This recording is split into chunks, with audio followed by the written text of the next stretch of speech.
Mike's back and now he's...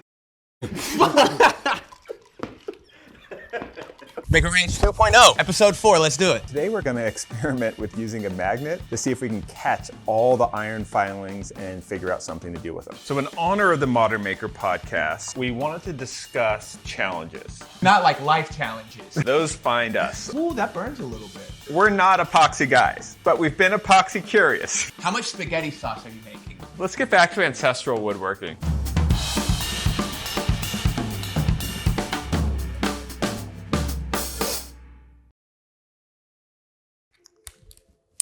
What's happening? Back for another week. Well, we're starting off by making some storage boxes, and I'm trying to do two things. One, I'm trying to create space in my workshop, and this plywood's been sitting on the floor for a bit. And two, always need more storage, and we're working on a new kind of, call it like a half guest room off of the hallway. So trying to burn through the materials, create more space, both in terms of the supply and the demand. So the Rubio on these is a little bit, we put it on last night, so it's not like it's, wet, but it's still, I think, a little vulnerable. So I like to cut up some quarter rags and use that under the clamps, just so you don't have the dirt from the clamps get onto our nicely finished wood. And I like it so I can still kind of push and adjust with my thumbs just to get the alignment correct. These Craig clamps, gotten quite a bit of usage out of them over the years. They're just that extra set of hands that you always need. Again, just lining everything up. So I'm just using the basic finish screws that are available at Home Depot. They have kind of a brass-like finish, so I don't mind the way they look, and the heads are really small. Once again, we're really letting the plywood do the work. This is 3/4 inch plywood, but it's got all those laminations, so I have no doubts about the sturdiness of these crates. So I'm using 2-inch screws, and I'm just going right into the 3/4 inch plywood. But this angle of this hole that I pre-drilled, I notice is coming a little bit this way. So, and I hear a little bit of a creak. And I think listening while you're woodworking is kind of an underrated thing. So I think I'm not gonna do a full 2-inch. I'll probably use 1.5 inches here and get a little bit less strength, but that hole just, I think it's angled a little bit in the wrong direction.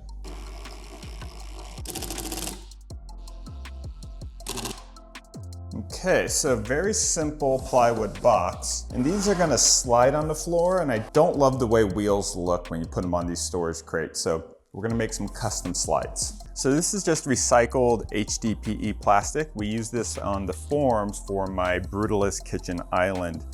And it's real slippery. It's made from old milk jugs. And I really like it for heavy duty slides. It's actually similar to skateboard guards when you're grinding that you would screw on the underside of your skateboard. And it cuts real easy on the table saw. I just like really good slides, whether they be felt or plastic, just much more than I do wheels. Wheels spin all around. They put things too high off the ground. And most casters, unless you really find the really cool looking ones, just look cheap. So this is so low profile, you won't really see them. They're not the full length of those, but it's just linen going in here, so I'm not worried about weight causing them to tip. And they slide real easy on our concrete floors. So this little hallway nook doubles as a half, well, it's gonna double as both kind of a reading nook, because you get this nice southern facing light. And in a pinch, it'll double as our half guest bedroom, because we'll have a mattress that can go on here. And these doors can slide to provide a little privacy. But we wanted more storage for extra bedding and linens. And that's where these big crates come into play. So my barn door tracks aren't perfectly level, and you saw that last door creep just a little bit. Now, it's not too bad. I can tighten up the wheels a little bit, or I might make some little movable stops, kind of like bean bags, so that you can stop the doors in different positions. But I kind of like that we have like a little reading nook with storage underneath and the ability to close it off.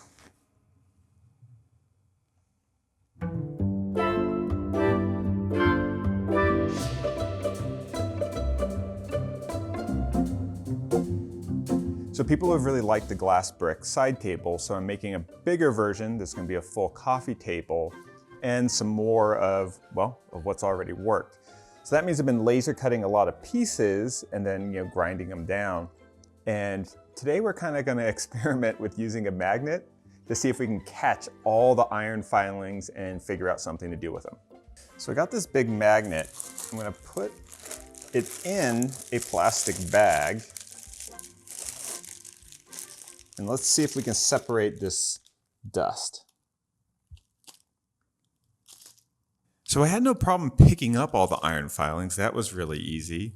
But there was always sawdust mixed in with them and a little bit of sand as well. So the challenge I'm facing is how to get that last bit of sawdust out. I'm just not exactly sure. I think maybe I could put it in a big plastic box and then maybe blow air over it and try to use the weight difference and forced air to separate it. But that's kind of where I'm at. So I don't think it'll be a huge issue, particularly if I mix them with concrete, but it's kind of the sticking point that I'm at with recycling all my metal shavings. So I got a bunch of iron filings now. Let me know what you think I should do with them. I'm kind of leaning towards putting them into concrete and doing a concrete experiment to see if I can make concrete that bleeds. And maybe I put them heavier on one end of the slab so that it kind of bleeds red as it rusts and oxidizes and moves across. But could do something in epoxy too, but not really feeling that. But let me know if you've seen anybody do anything cool with iron filings. I've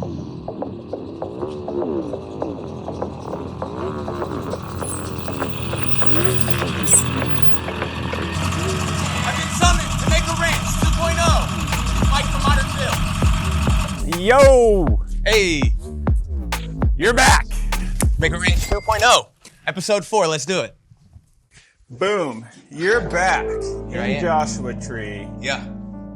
What you been working on, man? You were in Oklahoma. Yeah, working on an income property, I saw it. Looks great. fully renovating.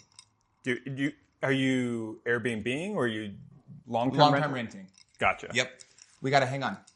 We toasted but never drank. Let's toast. Boom. Hell yeah. And since I'm back, I'm working on the same Joshua Tree house that I was previously, but this time going a little bit. Woo, that burns a little bit. Double barrel strength. Man, you think sometimes people on podcasts are just fighting through it when they take a big swig? Just on hot wings. Yeah, for real. But yeah, I'm going back right now renovating the bathroom that I did a quick move-in ready makeover on when I bought the place originally. Taking out the old shower insert, taking out the vanity, rather than just updating them. And it's fun. And it's fun. That when you left Joshua Tree, your house was in pretty good shape. You had done a lot of projects in there. I think the Lazy Susan table was one of the last ones. It was. But now you're just kind of going through and picking up the outdoor projects and the bigger thing. I saw the deck thing, which was awesome. Yeah, one of the things that I immediately got back on, this whiskey is getting me. One of the things I immediately got to work on when I got back, before the heat set in, was a back porch area, a big pergola and shade structure. And the coolest thing I did back there, ironically, had nothing to do with the deck. I figured out a way of making faux concrete that survives outside, where you can trowel it on, essentially. Just over a plywood or? You can do it over plywood. I did it over cement board. That way, with moisture, it wouldn't expand and contract outside. But the concept is I built a 2x4 frame for a fire pit, as well as a bench with planters, wrapped it in cement board, taped all the seams so it wouldn't crack, and then just went over it with thin set mortar, like what you would use on a shower behind tile. Because obviously it's capable of being in a wet environment. And I was just curious if it would crack changing seasons.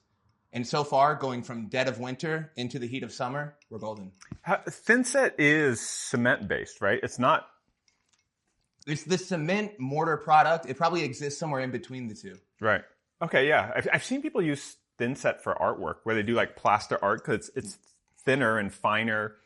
And sanding it is still tough, so that's how you know it's concrete and not gypsum, if it's a pain in the ass to sand. I had seen the art applications too, and then at one point I saw someone make an outdoor stucco project in a similar vein, and that was where it's sort of wait a minute. Thinset would totally work for this. Right, and as long as you're not going across 8 to 10 feet on one surface that's smooth, you probably should be fine on cracking. I think so, totally. Just make sure if it is on cement board, the corners are taped because it's the same thing as a shower or anything else. That's your weak point. But one thing I found very interesting on it, you can sand it so easily. You know, with concrete, you got to use a grinding disc. Right. This, you can get those Diablo sand nets, 60 or 80 grit, whichever one is coarse enough. I don't know. It just machines it like butter. It really does like butter. The net things are funny, right? Like you're seeing more and more of like the net sanding things rather than the paper with the holes punched in it. Yeah.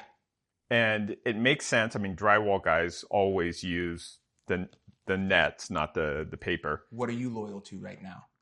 I just don't know. Like for cements and stuff like that, cements and plaster, it totally makes sense because those get clogged up. Yeah. And then your grit's not doing anything for you. And certain things you sand for this long and you make a lot of dust. Other things you got to sand for a while to make comparable dust. So it won't clog. From a woodworking standpoint, though, I'm not sure. We'd have to ask Chris Salamone. He would be the definitive answer. I've been using it for a little bit.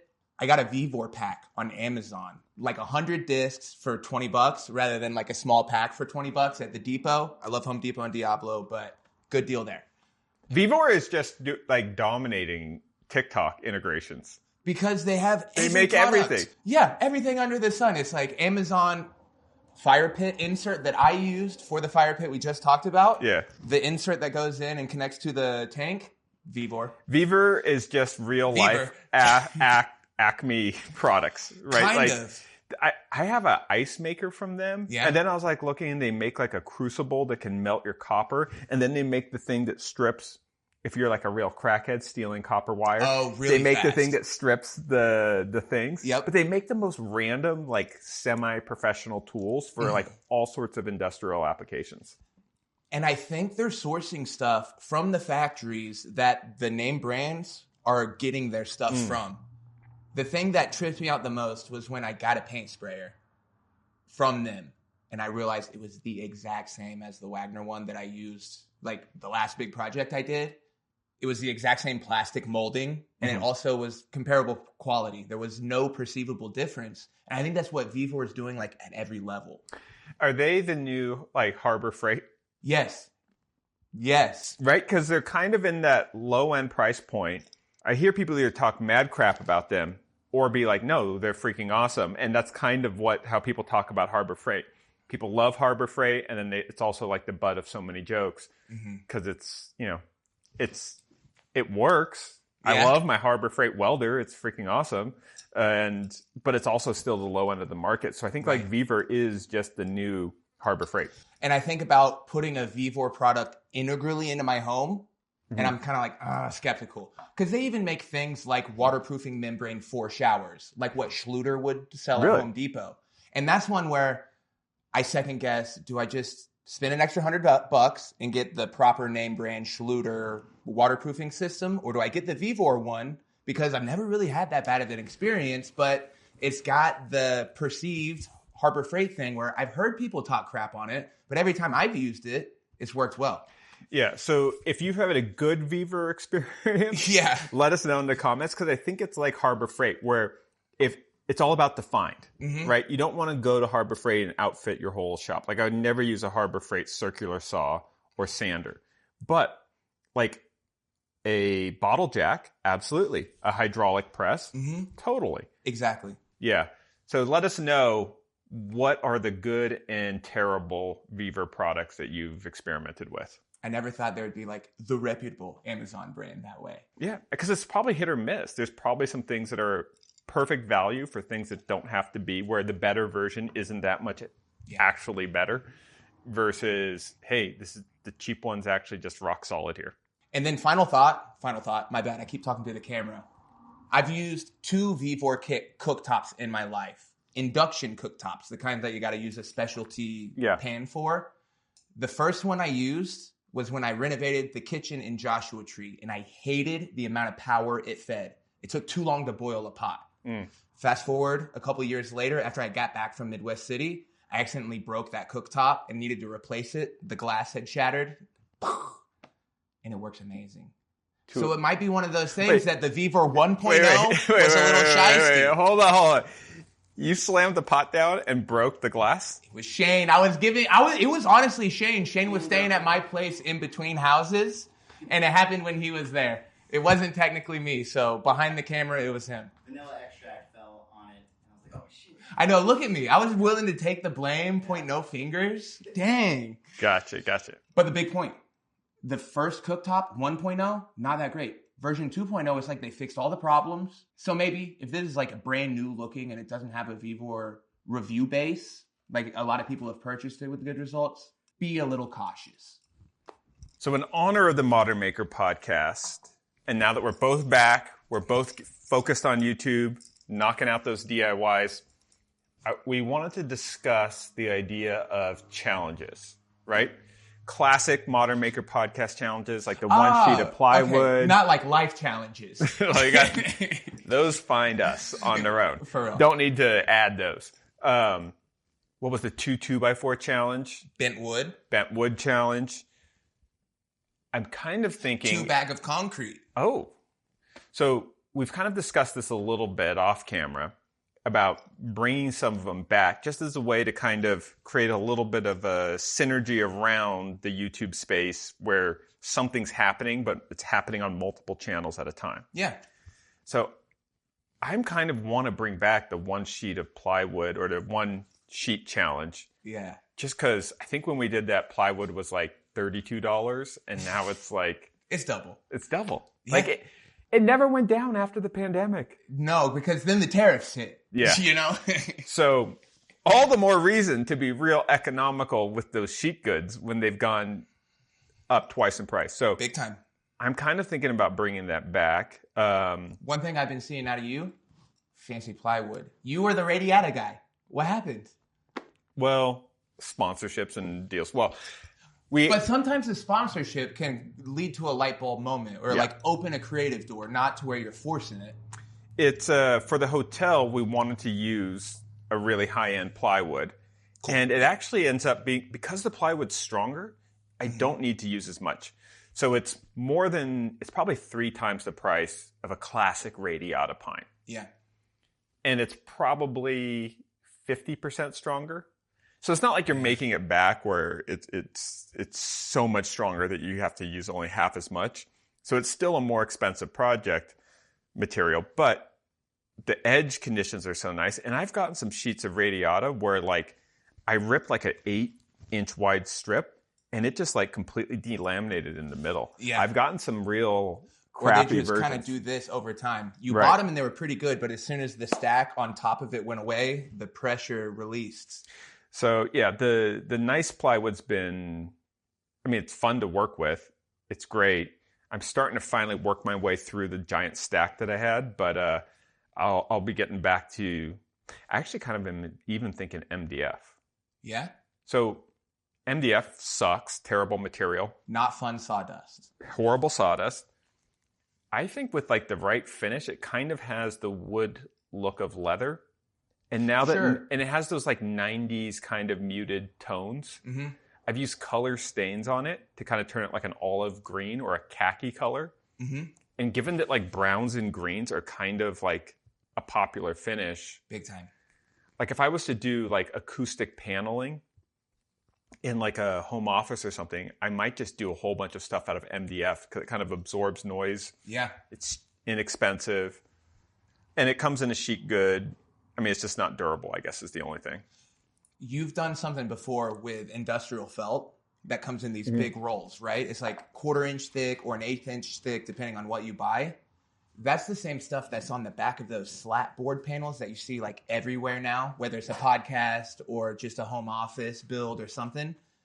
I would love to see it if you messed around with facing like industrial felt put on a wall with MDF. Because instead of just doing vertical stripes, you could do anything, especially when you're pairing a CNC or some kind of digital fabrication. I also think there's like those like color combos that you'll see if you look on like Pinterest and you see like, show me like a cool color combination card with like oranges and browns. You'll see these like really tasteful things or like forest greens. I actually think that we're not the biggest fans of epoxy and wood. Sure. But epoxy and MDF I actually think could be interesting because epoxy could make up for the softness. And so if you did like a really cool CNC'd MDF table and then you just epoxy clear coat the top. Sure. Right? You could get some of those color. Yeah, you could get those color, and it gives you a harder surface that protects it. And so that way, like, you're not using as much epoxy. You're using mostly MDF. You carve out your shape, but maybe you even use an opaque epoxy just to finish everything. And I think that could be neat. What it immediately reminds me of is you ever see stacked leather on a hammer handle? Yeah. Where they stack the rings up and then it's finished. You're going to get a little bit of that layered look, even through the MDF, because every layer is going to look similar, but they're not going to absorb the finish exactly the same. One might be a little bit denser or something like that. Who knows? So that could look really cool. Any challenge ideas that for we me? should kick around? Yeah. It would be challenging for me to try and wrap my head around the stuff you've been working on lately.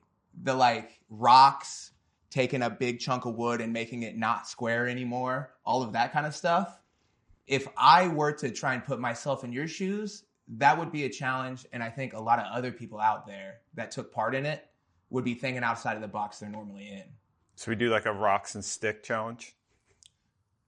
Does that mean like lumber doesn't apply? Or is that you can find any kind of wood, whether it's sticks, lumber, but the idea is we're not trying to treat it like a 2x4. We're trying to treat it like wood we carve. Yeah, well, I think there's a couple things, right? The free form carving with organic shapes, it has appeal because it's the opposite of what traditional fabrication process. We're used to lumber coming in rectangular profiles or sheets. You cut rectangular pieces, you assemble rectangular pieces, and then your artistry is on like how cool you are with the finish and your overall design. Yeah. The reason why people like epoxy and slab stuff is because they start, at least on a two-dimensional layer, start getting crazy curvy shapes mixed in with colors. So I think creatively people like, even if it's just a tabletop, to start breaking, rectilinear geometry and the basic stuff. The carvy stuff that I really like is with these kind of big blocks. And this is just construction lumber. Just Douglas fir. And it's got good grain. This is pretty tight. So and we know, like, we've seen people kind of do, tongue and groove, or what's it called? Like a mortise and tenons, where you make a bunch of circular saw cuts, then you chip it out, and then you get the pieces to fit. Or get a timber frame vibe. Right. Yeah. But Malecki. With an angle grinder and one of those like carving discs, you can go freeform pretty easy. So you start with these big chunks that are pretty cheap. Yeah. And you can go kind of flowy. The thing in between is you can actually use the circular saw just to make a bunch of random cuts where you want to remove, and just like hack at it with a hatchet or a machete. Yeah. Remove the volume, and then like power sand or power carve out. These kind of curvy things, I feel like they stand out just because it doesn't feel like traditional woodworking. Right. And as long as the materials are cheap. So I also think like we don't have logs out here. Like if we were in the Pacific Northwest, we would just be taking chainsaws out, cutting down some pine trees, and then doing some flowy, like carving it up. Carving a whole house like those AI videos. Yo, those AI videos. I just like it when they just like come in with like buckets of epoxy, just like dumping it, and they're like walking in the epoxy. Yeah. And sometimes they have boots on, and sometimes the epoxy just doesn't stick to their feet. And it cures like 4 separate times. They do one color, and then they're walking all over it. Then they pour the next color, and they blend, and it's just beautiful. How dust-free that environment would need to be to pull that off. Will anyone... Obviously, some of these things are physically impossible. Others are like 12 inches of epoxy with tree trunks in it. Technically possible, but impossible. And look, will anyone do it? Me, we're not epoxy guys. Right. But we've been epoxy curious. Epoxy curious. And we've both done big epoxy pours. We've done some big pours. And I did the thing with water balloons. Oh, yeah. In both cases, there's a reason we didn't do another epoxy project right after that, because they were pain in the... They kind of are, yeah. You have to have like the environment so sealed off. It like So if you do it in the shop's probably too dusty. Yeah. You do it in the house, then your house smells like a chemical factory for like weeks, if not months. And you can spring a little bit of a leak in a concrete mold, but as soon as you spring even a little bit in an epoxy mold, I don't want the mess. Like They're just messy. Yeah. It also just feels like the amount of waste that you make with like all the mixing containers and all the gloves. But still cool, and in the right application, fun to do. But to the people that make it their thing, patience.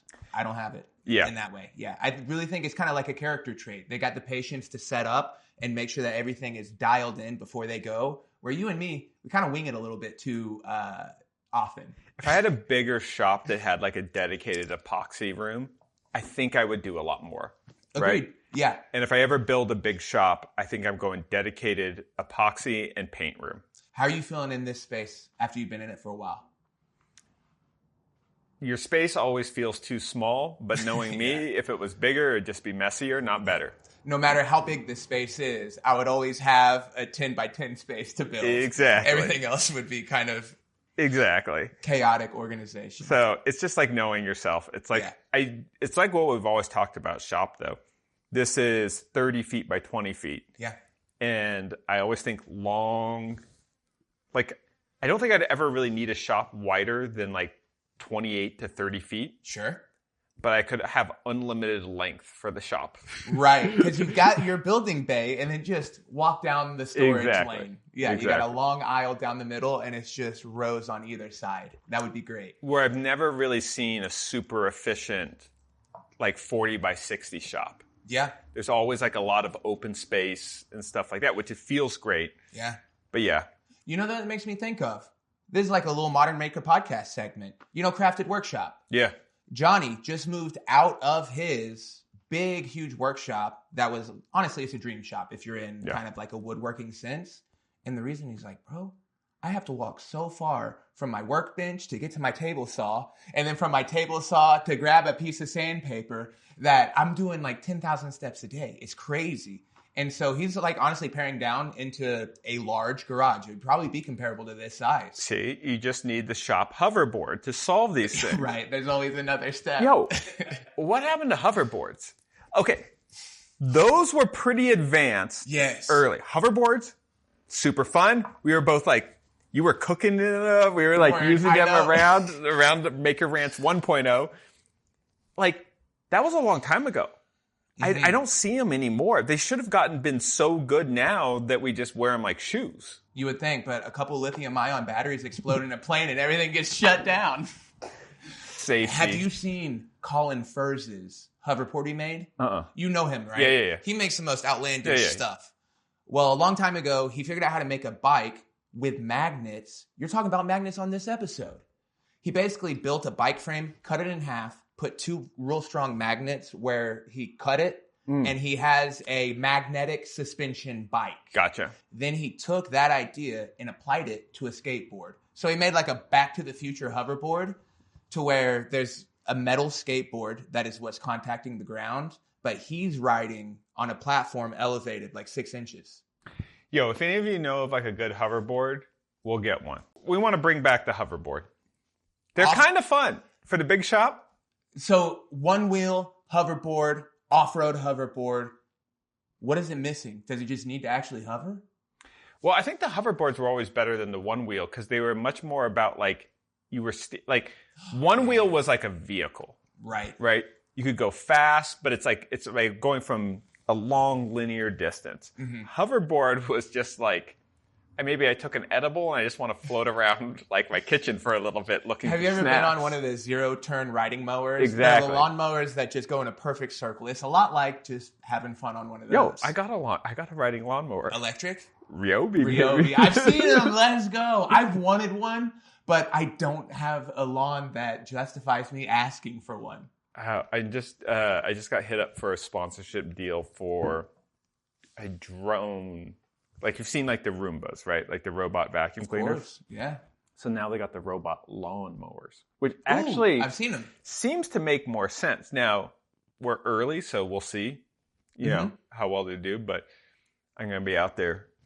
I'm actually going to give it to my dad. Like, Yeah. Because like Whitney with like a little remote control, like. And he's got a good front yard size. Yeah. Because you can't mow 10 acres with a robot lawnmower, I bet. No. But if you never had to mow again, that's half the reason I moved to Joshua Tree. Yeah. Any challenges we should do? You want to do like a stick and rock challenge where we like find like a big chunk of material and do something. I guess it's sort of like. It's like a chunk of blank, insert here. Chunk of anything. Look at what's behind you. You could take something like that big log stump and turn it into something. Let's do a. Well, would you think of it as a blobby challenge? Carved challenge. The carving challenge. You could carve rocks. You could carve sticks. You could carve epoxy or plastic. Let's do a carving challenge. Because carving is the original woodworking.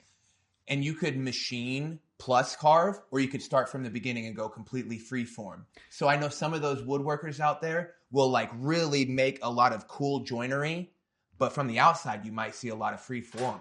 Wait, so what came first? Carving or sawing? Carving for sure. Because the knife came before the saw. Yeah, I bet you could probably... But the first knives were like saws. Because they chipped them out of stone, so it's not like a... Yeah, it would have been like flint. Yeah, so let's do a carving challenge in honor of history, to be honest. Our primordial ancestors. It's the tribal diet. We're trying to get primal. Is it primal? Like we're gonna stick to the primal ancestral. Okay, we'll cut this out. But what it's like? Are you thinking like Liver King? Yeah, where it's like you're living by the ancestral tenets or something. Ancestral woodworking. Ancestral woodworking. Let's get back to ancestral woodworking. There's something that rolls off the tongue about what you said earlier. Yeah, maybe it's the rocks and stick challenge. Maybe it's the Stone Age challenge. Whoa, yeah. And then you got other ideas. We could do something around a single sheet of plywood or a certain dollar amount. I'm not against that. All right, so we're going to put a poll in the comment section. Yeah. Being like, we're going to narrow this down to like 3 or 4 options for challenges. Yeah. Whatever wins, we're going to do it. Guaranteed. So, let us know. We're going to do it. Maybe it's carving. Maybe it's one sheet of plywood. Maybe it's the rocks and stick challenge. Yeah. Maybe it's the Liver King woodworking challenge. Bring Liver King back. The first annual Liver King woodworking challenge, the Liver King is not involved with, is just making fun of the internet. Yeah. But still doing productive stuff. All right. We'll figure it out. Make sure you vote. Voting's important. All right. Yeah, right. Always vote. And back to the way we would always close the Modern Maker podcast. Yeah. What are you currently obsessed with? Oh, I know that off the top of my head. Outdoor showers. Outdoor showers? Yes. I'm in the middle of renovating a bathroom, which includes taking out the tub, taking out the shower, and putting a new one in. And I have a single bathroom house. So I built a very DIY outdoor shower. I waited to do it until the weather was nice so it wouldn't be a problem. But it's got me convinced I want to take outdoor showers on the regular. I like it. It feels great. Which brings me to my obsession, outdoor showers. Not quite. I don't want to go that far. But think about it. You're sitting in nature. You're doing your business. A breeze takes all the smell away. And there's no walls. There's no stall. Even better. It's just like 1 acre of privacy around you. Yeah. That's called an outhouse. No, but no walls. So free-flowing air. Just distance is your privacy. This is too free for me. Yeah. Okay, so let me bring us back to reality, though. Imagine just a fun outdoor shower, but a small challenge to solve within it, where you either run the drain to some raised garden beds, so you're just watering your landscaping while you're showering every day. Win-win, because you save water. You would have watered them anyways. I think the outdoor shower is... The problem I've had with outdoor showers has been... They build them on like the side of the house and the fence is right over here. Mm-hmm. And so they build this tight little stall. And so it's like there's not enough room to hang up the clothes that you're changing into after. Right? You're popping into a stall, not a little space. Right. You want a space. The whole idea of the outdoor shower should be that you totally change the dimensions of the outdoor showers. Yeah. Outside, we have more space than we do inside. And the hotel is a great example of Right. just letting it hang. Right. Because you've got one wall that's blocking just the people staying at the hotel, but outside to the pool, who cares? So go long. Don't build this little like 3 foot by 3 foot stall. Yeah. Like give an expanse of wall to the showers where you can have a coat hook, a little bench. What if you had put a your baby phone down. Because baby sink? Yeah. Or just like put a bathrobe. A little mirror. Like you have a spot where it's like you're already running hot water right here. Run it to a sink. An with a extra mirror. pair of Crocs. But you can't make a full bathroom, shower Crocs. Shower Crocs. So I think I love the idea of like using to drain water. Yeah. That's tight.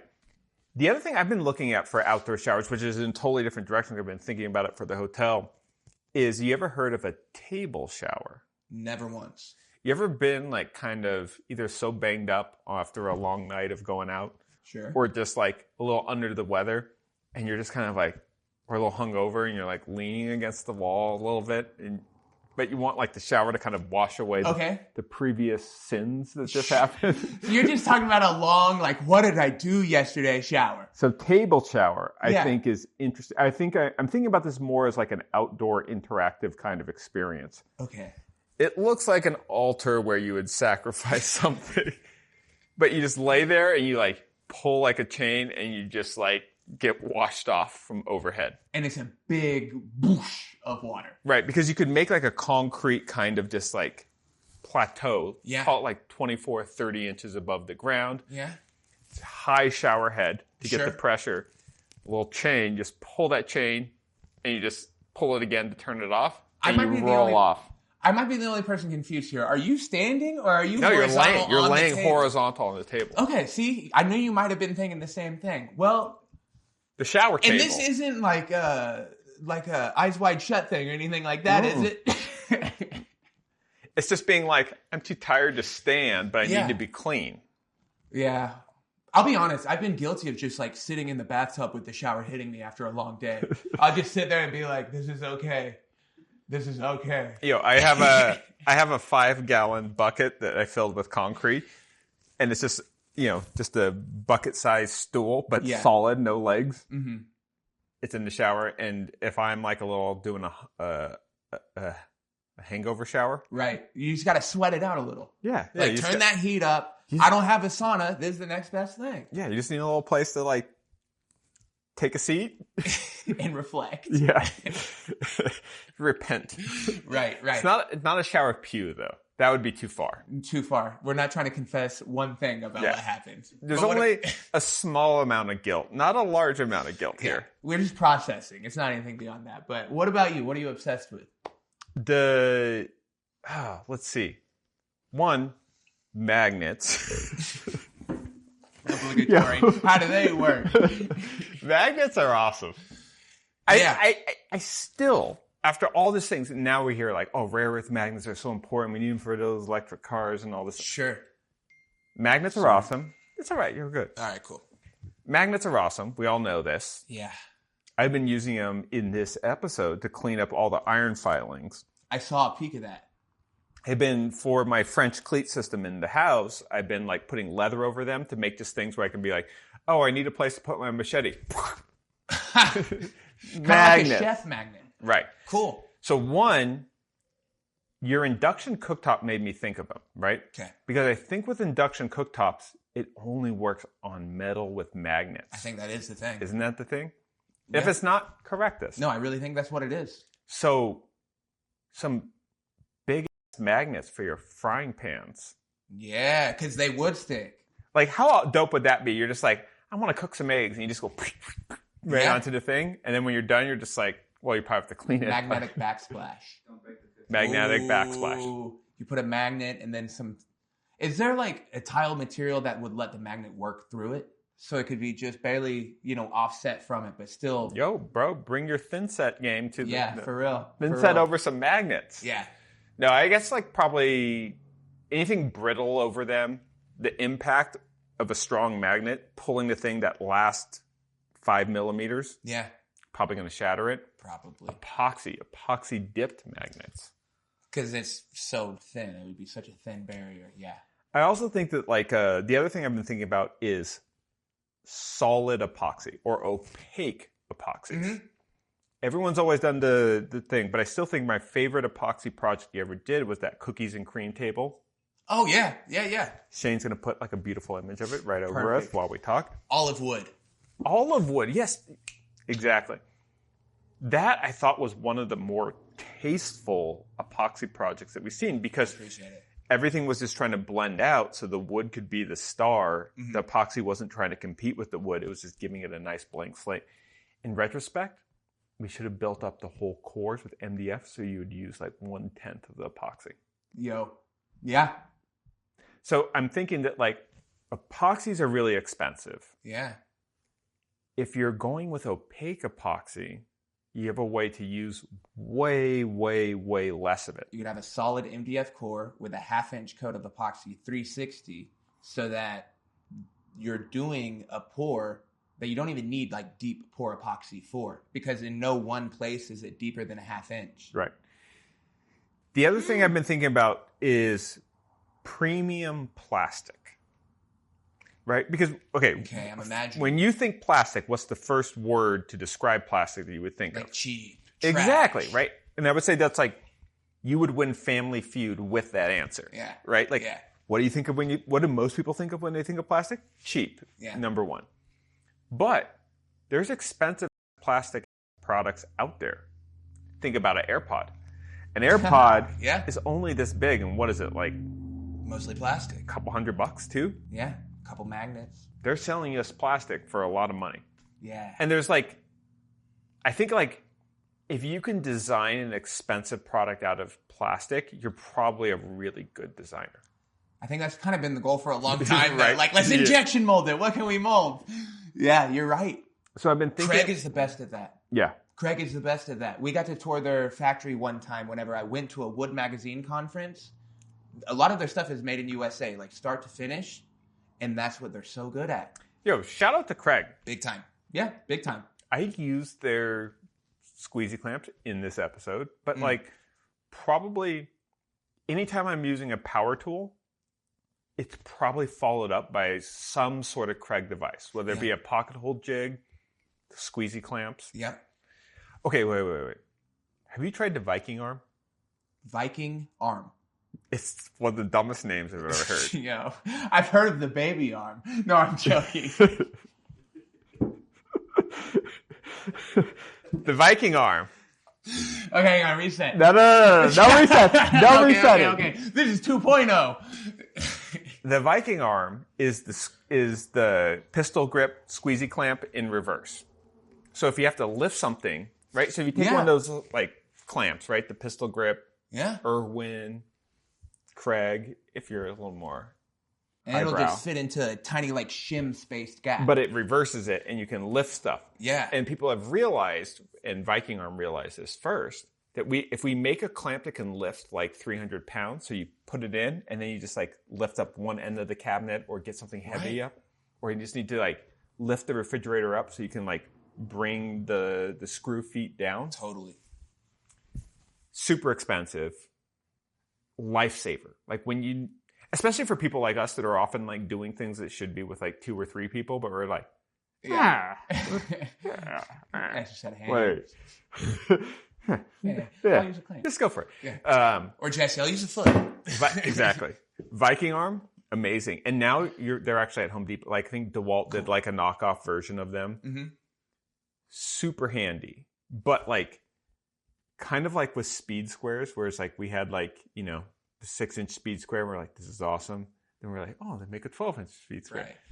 More awesome. Then we're like, we should probably start a business that makes like 20, breaking down that makes 4 by 8 40, that makes 48-inch speed squares. And we should have done that, but we digress. But we anyways, learned a lot of lessons. I'm very bullish on Viking arms on steroids. Thank you so much for watching this episode. Ooh. So happy to have Mike back in Joshua Tree. Yeah.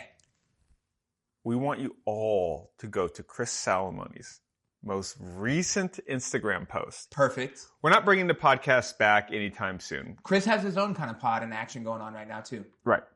But I think we should do We can't promise that because this like involves 3 people. Yep.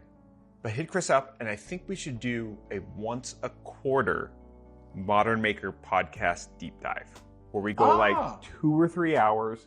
We all go into Chris's. We go to Whittier. Whittier, we California. love Whittier. It's so pretty. And we kind of do like a 3 or 4 hour stream. So watch out. Hit up Chris and hit him on Instagram, Foureyes Furniture. Yep. And hit him up with Modern Maker Podcast quarterly reunions. I like that. Yeah. Just say we want to see you guys back. Right. Something like that. There's enough pods out there. Yeah. There's all that kind of stuff. Mike's going to be hanging out on the modern, or on, what are we doing? Make a Ranch. Make a Ranch. 2.0. So we'll have some appearances on Make a Ranch 2.0. Yep. We'll go pop over and see what he's doing. What's the name of your house? I have no idea. I've always called it the Joshua Tree Cabin. Oh, that's good. Yeah. Got to get that Instagram handle. I think so. Hashtag or at Joshua Tree Cabin. All right. Maybe. But anyways, thanks for watching. Wait, I have a challenge I want to see you do in this house. Sure. I've been hanging out. This is totally like, sorry for extending the runtime here. Is it the outdoor challenge? It's not I don't want to see that under any circumstance. It's like, I dug a hole and the toilet goes into the hole. A custom backsplash where you make the tiles somehow. Because I don't want to see just like a marble backsplash. I think it looks cooler with just the French cleat system you have. But if you put your mind to it, making a backsplash tile assembly would be cool. Okay. Let me ask you this question, though. Mm-hmm. How much splashing do you need backing for? Okay, so here's the thing I've always thought was wrong with backsplashes. Okay. How much spaghetti sauce are you making? Well, one, it's like, what are you protecting against? Because like a stove backsplash is totally different than a sink backsplash. Touche. Right? Touche. For a stove backsplash, you want it to be like thermally treated glass that will never break or doing that. Whatever's the easiest to remove grease, right? Because if you're like really frying up something. Yeah. Like if you're making sauces, it's going to get on there eventually. Exactly. Yeah. For a sink, it's all about moisture protection. Word. So I think like the mistake people make is, one, there should never be grout behind a stove backsplash. Because red spaghetti sauce. On grout. Grout's hard to clean. Huh, okay. But grout and tile's good for moisture. Yeah. So it should be solid surfaces for stoves. Yeah. And tile is fine, and moisture surfaces for sinks. What if you did a 0 tolerance backsplash with like some kind of just like, imagine it was gray, the color of gray concrete. But then you just put gray caulk as your mortar and you just squished it. That could work. Yeah. The other thing I think... it's no grout line. Have you ever seen when people are doing like off-road stuff and they have like the helmet visors? They're riding like a motorbike off-road and it's muddy. Okay.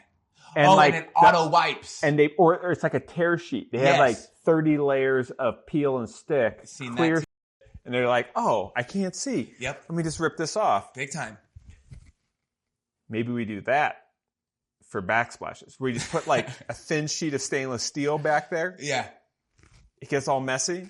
You just take it off. You go pressure wash it. It's an onion backsplash. Have you ever gotten into pressure washing?